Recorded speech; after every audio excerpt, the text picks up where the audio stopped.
مرستیال والي وایي ملي ګټې او ارزښتونه افغانانو ته لومړیتوب لري، په ساتلو کې باید ولسونه ژمن وسي. دغه څرګندونې مرستیال والي الحاج شهزاده مظلومیار د کپ په 19مه نیټه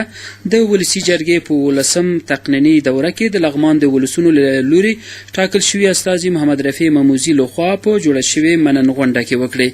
یاده مننغونډه چې د ولسي جرګې د استازي محمد رفیع مموزي په بلنه ترتیب شوې وه، د لغمان مرکز او 15 ګونو ولسوالیو ګڼ شمېر دیني عالمان، قومي مشرانو، ځوانانو، میرمنو سربیره د لغمان ولایت مرستیال والي الحاج شهزاده مظلومیار، د ولایتي شورا معاون حاجي عبدالعزیز، د یادې شورا غړي رازیه نیازۍ هم برخه اخیستې وه. د غونډې په پیل کې د عظیم الشان قرآن تلاوت ترسره شو. ورپسې د پوهنې ریاست مرستیال محمد کریم رحیمي، د روخان لیسې مدیر میا رسول حمیدیار، ملک ملاجان او ځینو نورو ویناوالو په وار سره خبرې وکړې.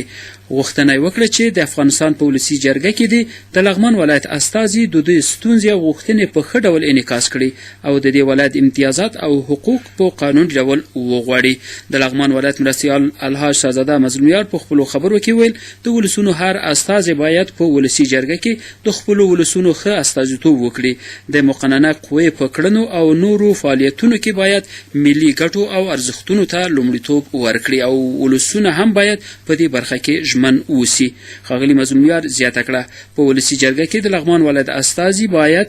یاد ولایت ته د بیارغونې د پروژو د جلب او انتقال په برخه کې د ولایتي ادارې سره مرسته وکړي او د لغمان ولسونو څنګه چې د پارلماني ټاکنو په ورځ په پراخ ګډون برخه واخیسته، د راتلونکي ولسمشریزو او ولایتي شورا په ټاکنو کې هم په بشپړ ډول ګډون وکړي. مرستیال والي په ولسونو غږ وکړ چې د امنیتي ځواکونو ملاتړ او په لغمان ولایت کې د پروژو په تطبیق او ساتنه کې خپله همکاري لا پیاوړې کړي. وروسته د ولسي جرګې استازي محمد رفیع مموزي د غونډې ګډونوالو او په ټوله کې د لغمان ولایت د ولسونو څخه مننه وکړه چې په دوی یې باور وکړ. اجازه راکړئ تر څو ستاسو د دې ستر باور څخه مننه وکړم چې پر ما وکړ او زه مو د ولسي جرګې په 11مه تقنیني دوره کې د لغمان ولایت د باعزته او علم پرور او مجاهد استازیتوب وټاکلم او یو خاصه مننه د هغه خویندو چې د انتخاباتو په ورځ د خپلو ورونو سره او نن هم د خپلو ورونو سره اوږه په اوږه دې غونډې ته راغلي دي او خپل هغه شهامت یې موږ ته ښودلی. بیا هم مننه. زه ستاسو د ټولو هرې خبرې ستونزې او ستاسو د اولادونو او زده کړو پر مخ د پرتو ناخوالو څخه بشپړ معلومات لرم. ژمنه کوم چې د هېواد د ملي ګټو په نظر کې نیولو سره د لغمان ولایت د ولسونو ګټې به په ټول واک او ځواک خوندي کوم او د یو رښتیني استازي په توګه به ستاسو د ټولو هغه